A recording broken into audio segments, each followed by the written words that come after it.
আমার তেলটা গরম হয়ে গেছে। পেঁয়াজ আমি এখানে প্রায় 1 কাপের বেশি পেঁয়াজ কুচি করে নিছি। এটা পুরোটা বেরেস্তা করে নিব, কারণ আমার ওখানে কোনো কাঁচা পেঁয়াজ দিব না।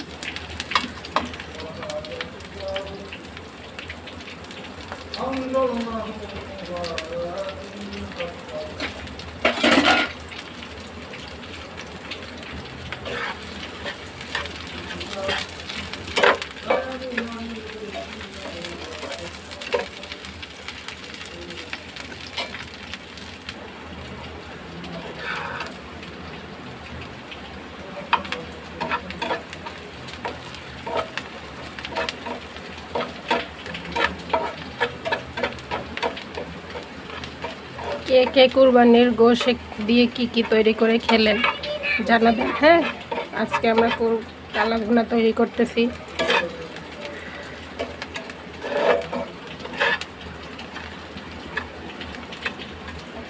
এত গরম, ফ্যানের নিচেও অস্বাভাবিকভাবে আমরা সবাই ঘামতেছি।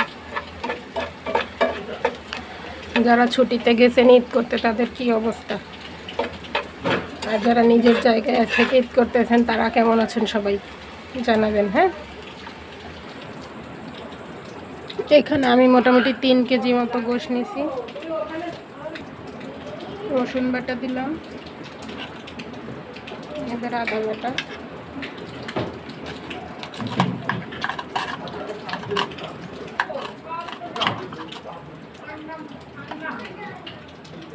জিরা বাটা। জিরা আমি পরে আবার দিব, এই জন্য বাটাটা একটু কম করে দিব। যে পেঁয়াজটা বেরেস্তা করছি সেই বেরেস্তা করা পেঁয়াজটা দিব।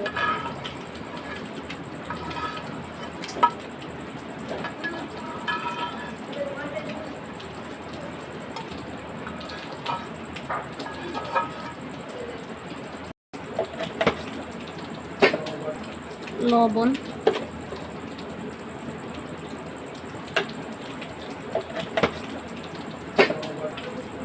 হলুদের গুঁড়া,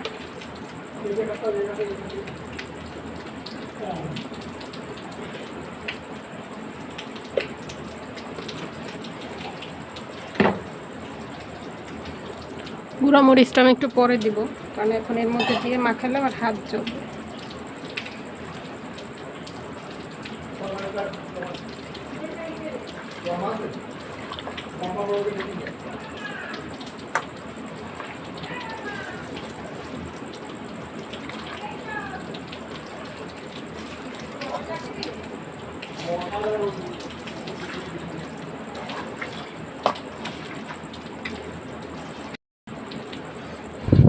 এখন এটা 2 ঘন্টা রেস্টে থাকবে।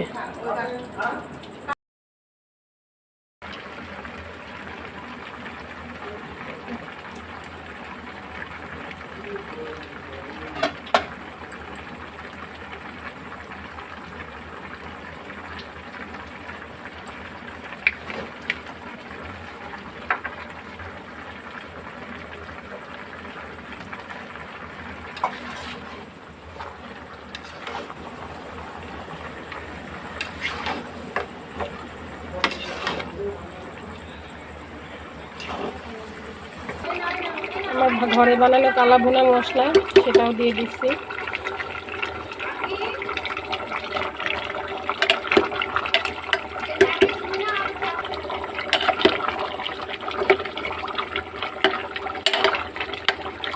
এখন প্রেসার কুকারে ঢাকনা আটকা দিয়ে সেদ্ধ করে নেব।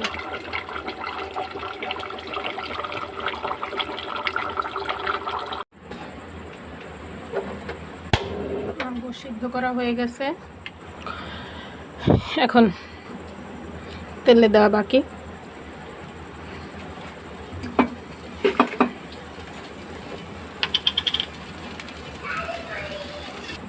তিনটা শুকনো মরিচ ছিঁড়ে দিয়ে দিচ্ছি, কয়েক কোয়া গোটা রসুন,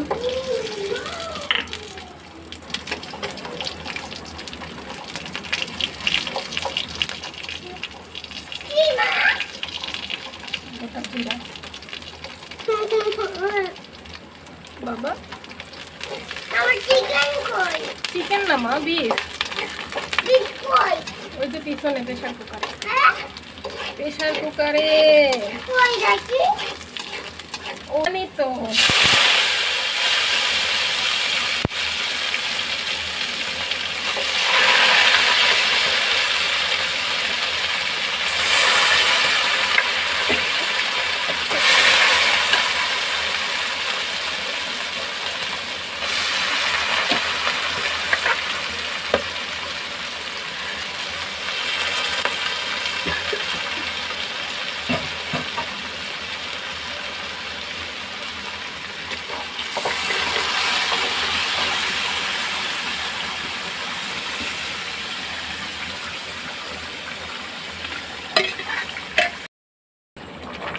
এটা আস্তে আস্তে ভাজা ভাজা হবে আর আস্তে আস্তে কালার আসবে।